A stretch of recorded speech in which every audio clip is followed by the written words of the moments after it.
Tempat orang yang merasa dirinya kotor itu bukan bar, bukan tempat-tempat hiburan.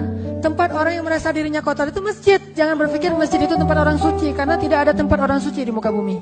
Allah tidak menyediakan satu jengkal tanah pun di muka bumi untuk orang suci setelah Rasulullah SAW.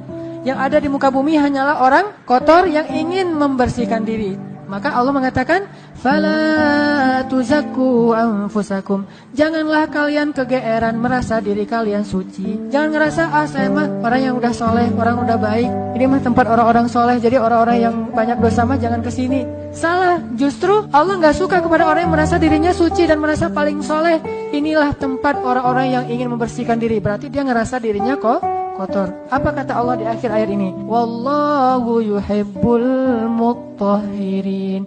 Dan Allah suka kepada orang yang mensucikan diri. Allah suka kepada orang yang di dalam masjid.